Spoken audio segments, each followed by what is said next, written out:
What's good, everybody? I thought we would talk a little bit more about the Kenosha shooting and just some of the rumors and new things that have come out about the story.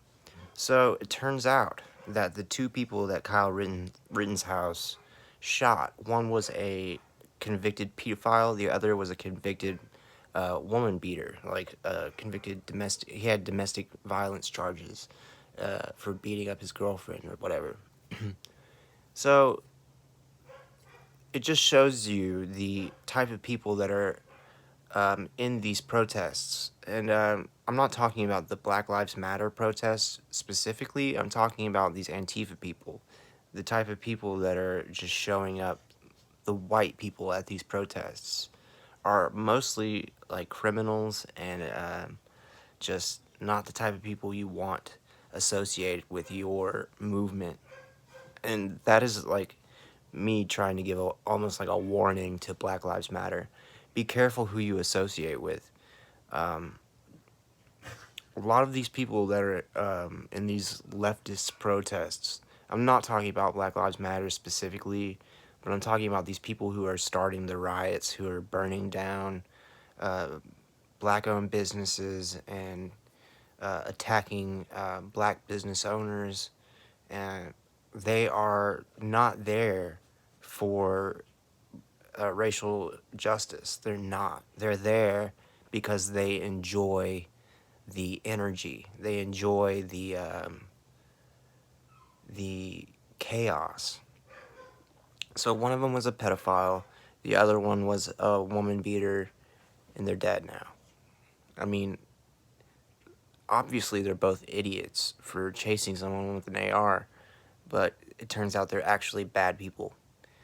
So that's something interesting, I thought, that came out of this story.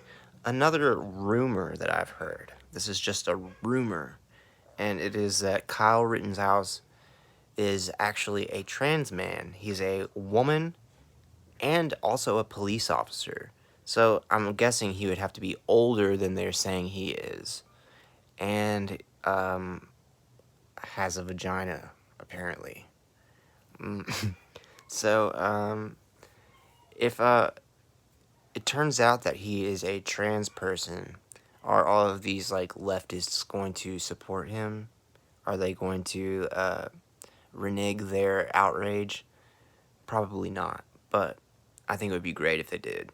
And I've argued with people that I respect. I've talked to people who are not necessarily don't identify politically the same as I do, but I still respect them and their opinions. Especially one person in particular who I have respect for, my friend Bayo. I kind of got into an argument with him, and he just kind of trollingly agreed with me by the end of the argument. I think he said it takes a true patriot to get white criminals off the streets. The police are taking care of all the black criminals, so it takes a true patriot to get rid of the white criminals. That's hilarious to me. But yeah, the whole story is just ridiculous, and it's the Blake guy, the guy that they're actually protesting about in Kenosha. It turns out he was armed. He had a knife in his car. He reached into his car. After resisting, they used non-lethal force, and it didn't work. And then he was walking towards his car, which his children were in, reached in the car, and they shot him. And it's very unfortunate. It's so unfortunate that his children had to see that. But if a cop is using non-lethal force on you, don't reach into your car, you know. And I know right now I've seen Ben Shapiro say this exact same thing, so I feel gross saying it, but he's not wrong. You know what I'm saying? Don't don't don't give cops a reason to shoot you. And I'm not saying that I'm not one of these people that is like, you know how to avoid being killed by the police? Don't commit crimes.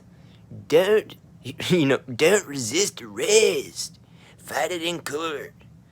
I'm not one of those people. But I will say, it's probably smarter just to try to fight it in court. Because too often, cops do kill you if you try to resist whatever judgment they've made about you. And I'm not saying that's right. It's not right. It's infuriating to me. But you have to deal with reality on reality's terms. You have to deal with uh, the situations as they present themselves. And right now, reality is presenting itself as uh, just this police state, disgusting, un-American place where we can be killed for disagreeing with police officers. And I don't know. Kanye 2020, I love you guys. Peace.